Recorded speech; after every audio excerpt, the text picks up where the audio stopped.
Hello hi and नमस्कार। मैं हूं रॉकी और मैं आप सभी का स्वागत करता हूं रॉक एक्सप्लेनर में। आज मैं आपके लिए लेकर आया हूं 2022 में रिलीज हुई मूवी केजीएफ चैप्टर 2 की हिंदी एक्सप्लेनेशन वीडियो। मूवी की शुरुआत में हम देखते हैं एक न्यूज रिपोर्टर को जिसने आनंद नाम के एक लेखक से केजीएफ यानी कोलार गोल्डफील्ड की आधी कहानी सुनी थी।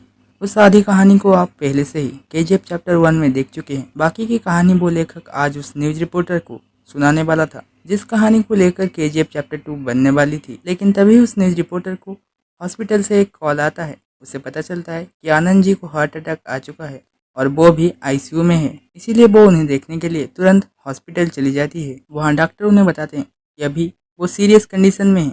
न्यूज रिपोर्टर डॉक्टर से पूछती है कि क्या उनके कोई रिलेटिव्स यहाँ उन्हें देखने के लिए आए हैं।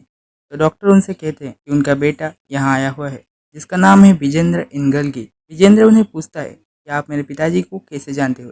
वो न्यूज रिपोर्टर उसे बताती है कि कल आपके पिताजी ने हमें केजीएफ की आधी कहानी सुनाई थी और आज वो हमें बाकी की कहानी सुनाने वाले थे। ये सब सुनने के बाद विजेंद्र उन्हें बाकी की कहानी सुनाने का फैसला करता है क्योंकि इस कहानी को लिखने के लिए उसके पिता ने अपनी जिंदगी के 25 साल लगा दिए थे।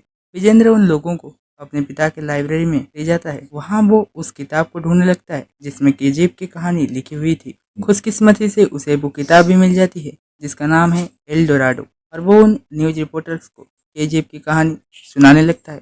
रॉकी गरुड़ा को मार देता है और गरुड़ा के मरने के बाद केजीएफ के सभी पार्टनर्स यानी एंड्रयू, राजेंद्र देसाई और गुरु पांड्यन सोचते हैं कि अब उसका छोटा भाई विराट ही केजीएफ पर राज करेगा। इसीलिए वो लोग विराट का राज्याभिषेक देखने के लिए केजीएफ जाते हैं। लेकिन उन्हें क्या पता था कि गरुड़ा को मारने से पहले ही रॉकी ने विराट को खत्म कर दिया था ताकि वो उसके रास्ते में कोई भी बाधा ना डाल सके। केजीएफ के सभी पार्टनर्स रॉकी को राज करता देख हैरान और परेशान हो जाते हैं।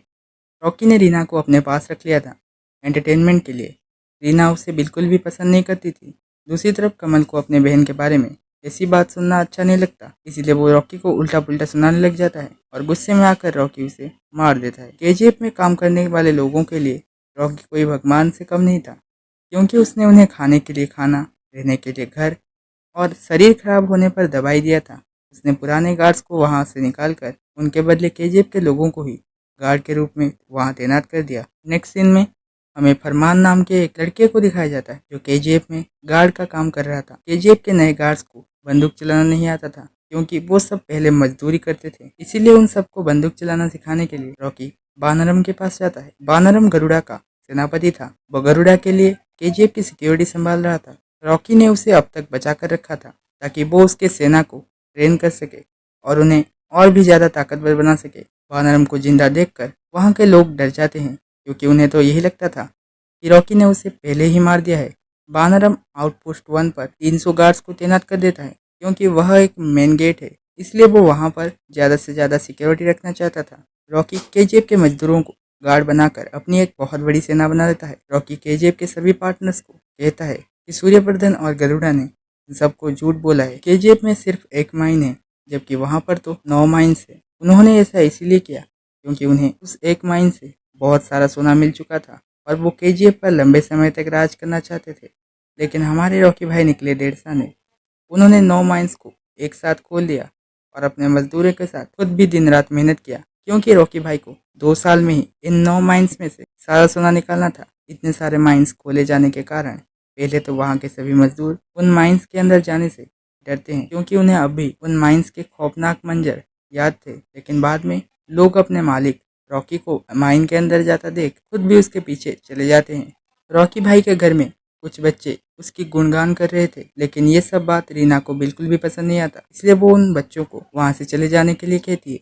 वो बच्चे उसे रॉकी भाई की कहानी सुनाते हैं कि कैसे उसने गरुड़ा को मारकर केजीएफ पर राज किया और हम लोग क्यों उसे अपना भगवान मानते हैं। दूसरी तरफ जब अधीरा को पता चलता है कि कोई बाहर का आदमी केजीएफ पर राज कर रहा है तब वो गुस्से से लाल हो जाता है और एक रात वो अपने आदमियों के साथ केजीएफ पर हमला कर देता है। फरमान उसे रोकने की कोशिश करता है लेकिन अधीरा उसे और वहां तैनात बाकी के गार्ड्स को मारकर केजीएफ में घुस जाता है। एंड्रूस रॉकी को मारने के लिए एक प्लान बनाता है।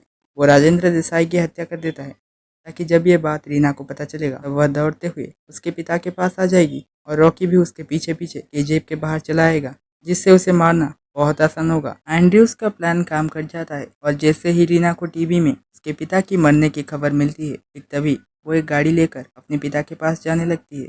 रास्ते में अधीरा के आदमी रीना को पकड़कर अपने साथ ले जाते हैं। रॉकी को जब रीना के बारे में पता चलता है, तब वह केजीएफ के बाहर चला आता है और रीना को बचाने के लिए उन गुंडों का पीछा करते हुए अधीरा के अड्डे में पहुंच जाता है। रॉकी अधीरा के आदमियों के साथ लड़ रहा था कि तभी वहां पर अधीरा आ जाता है। वो रॉकी के ऊपर एक गोली मार देता है, जिससे रॉकी घायल हो जाता है, लेकिन वो उसे ना मार कर छोड़ देता है क्योंकि वो केजीएफ के लोगों को डराना चाहता था। रॉकी का पुराना बॉस सेट्टी मुंबई में उसका साथ देने वाले सभी लोगों को दावत के लिए बुलाता है। वो उन सभी लोगों को खाने में जहर देकर मार देता है और वेस्ट कोस्ट को अपने कब्जे में ले लेता है। उसी के साथ ही वह इनायत खलील के साथ हाथ मिला लेता है। दूसरी तरफ संसद में सभी एमपीज पीएम गुरु पांड्यान की सरकार को गिराने के लिए उसके खिलाफ वोट कर देते हैं। गुरु पांड्यान ही वो आदमी था जिसके वजह से केजीएफ पर कोई भी लीगल एक्शन नहीं ले पाता था। आगे हम देखते हैं कि अधीरा अपने आदमियों के साथ मिलकर केजीएफ को चारों तरफ से घेर लेता है। वो किसी को भी केजीएफ से बाहर निकलने नहीं देता, जिससे रॉकी का बिजनेस बंद होने के कगार पर आ जाता है। सुबह सिट्टी रॉकी को फोन करके रीना के बारे में बुरा भला कहता है, इसलिए रॉकी अपने चाचा को फोन करके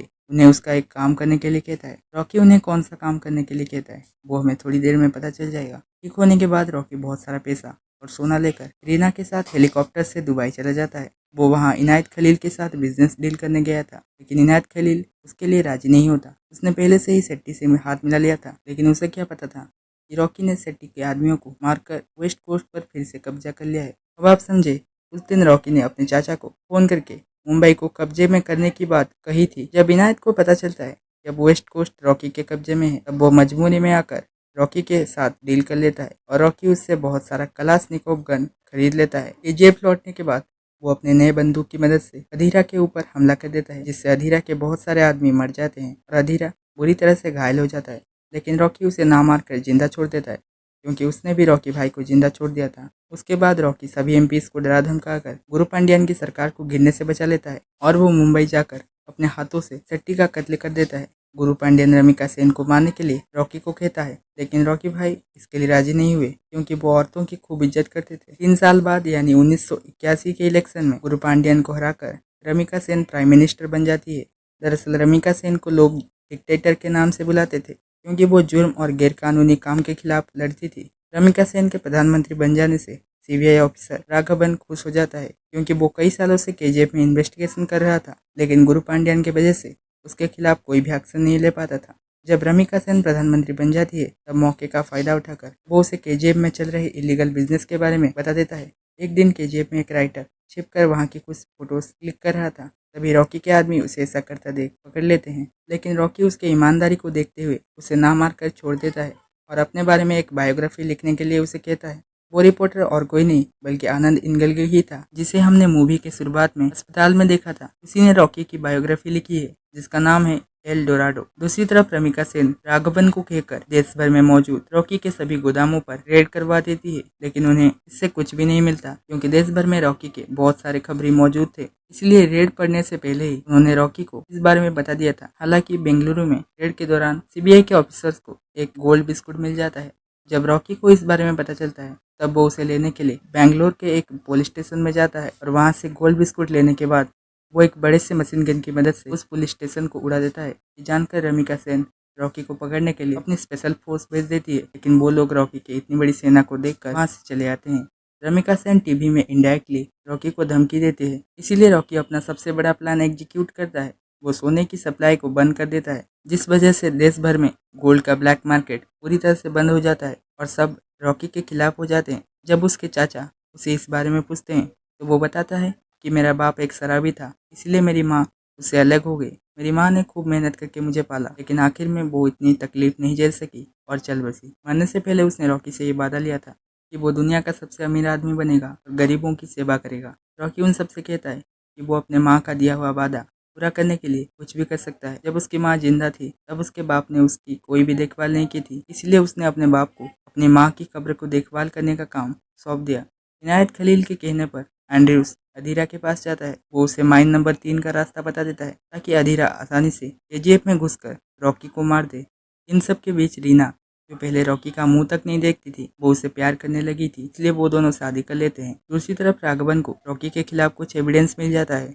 वो इस बारे में रमिका को बता देता है और रमिका रॉकी को पकड़ने की तैयारी करती है। जब रॉकी को ये बात पता चलती है तब वो खुद की कंप्लेन देने के लिए सारा एविडेंस लेकर रमिका के पास चला जाता है, लेकिन फिर भी रमिका उसे अरेस्ट नहीं कर पाती क्योंकि रॉकी का ब्लैक मनी उसी के पार्टी मेंबर्स के पास जाता था। और इस बात से रमिका गुस्से में आ जाती है और वो फैसला करती है कि अब वह रॉकी को पकड़ के ही दम लेगी। अधीरा गड्ढा खोद कर माइन नंबर 3 के जरिए केजीएफ में घुस जाता है। रीना रॉकी को बता देती है कि वो अब मां बनने वाली है। उसी समय अधीरा और एंड्रूस मिलकर केजीएफ पर हमला कर देते हैं। वो रॉकी के बहुत से आदमियों को मार देते हैं। अधीरा एक स्नाइपर से रॉकी के ऊपर निशाना बनाकर गोली चला देता है, लेकिन पता नहीं भाई कैसे वो गोली रीना के पेट में लगती है और वो वहीं पर मर जाती है। अपने सामने अपनी पत्नी को मरता देख रॉकी भाई का दिमाग सटक जाता है, इसलिए रॉकी भाई अधीरा का गला दबाकर उसे मार देते हैं। केजीएफ की सेना एंड्रूस और बाकी सबको खत्म कर देते हैं। रॉकी इस सोच में पड़ जाता है कि आखिर ये लोग किस रास्ते से अंदर आए थे। जब उसे पता चलता है कि ये लोग माइन नंबर 3 के रास्ते से अंदर आए थे, तब वो जान जाता है कि किसने इन सबको यहाँ भेजा था। इसीलिए उस इंसान से अपना बदला लेने के लिए रॉकी दिल्ली चला जाता है, जहाँ रॉकी पार्लियामेंट में रमिका सेन के सामने गुरु पांड्यन को बंदूक से मार देता है। गुरु पांड्यन उन सबके बीच लड़ाई लगवाकर खुद केजीएफ पर राज करना चाहता था। आखिर में वह जानबूझकर इलेक्शन हार गया और रमिका सेन को रॉकी के पीछे लगा दिया। आगे हम देखते हैं कि रमिका सेन अपने ऑफिसर्स को ऑर्डर देती है कि रॉकी के नाम लिखे गए सारी किताबों को जला दो, और इसीलिए सरकार ने एल्डोराडो बुक को भी जला दिया। रमिका रॉकी के डेथ वारंट पर साइन कर देती है और केजीएफ को तबाह कर देने के लिए वो वहां पर अपनी आर्मी को भेज देती है। लेकिन रॉकी भाई इस परिस्थिति के लिए पहले से ही तैयार थे। उन्होंने वहां काम करने वाले लोगों के लिए एक शहर बना दिया था। इसीलिए जब रमिका सेन की आर्मी ने केजीएफ पर हमला किया तब वहां के लोग उस नए शहर में रहने के लिए चले गए।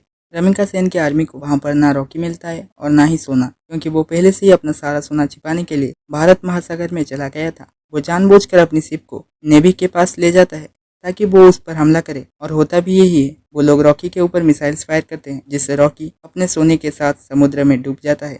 अब आपके मन में एक सवाल आ रहा होगा कि यार रॉकी भाई ने ऐसा क्यों किया? अगर वो चाहते तो वो इन सबको खत्म भी तो कर सकते थे ना, लेकिन उन्होंने ऐसा नहीं किया, क्योंकि वो जिंदा रहकर भी क्या करते, उन्होंने अपनी माँ के सपने को पूरा कर दिया और वो जिससे प्यार करते थे यानी रीना और उनका आने वाला बच्चा भी मर जाता है। बाकी आप लोगों को रॉकी भाई के माँ की कही बात तो याद ही होगी। उन्होंने कहा था कुछ लोग 100 साल गुलामों की तरह जीना चाहते हैं, लेकिन कुछ लोग एक दिन भी जिए मगर सुल्तान की तरह जीना चाहते हैं। बाकी आपको क्या लगता है इस किस वजह से रॉकी भाई ने ऐसा किया? आप मुझे कमेंट करके बताइए। अब हम लौटते हैं मूवी की एक्सप्लेनेशन की ओर। एक तरफ रॉकी मर जाता है और दूसरी तरफ केजीएफ पूरी तरह से तबाह हो जाता है।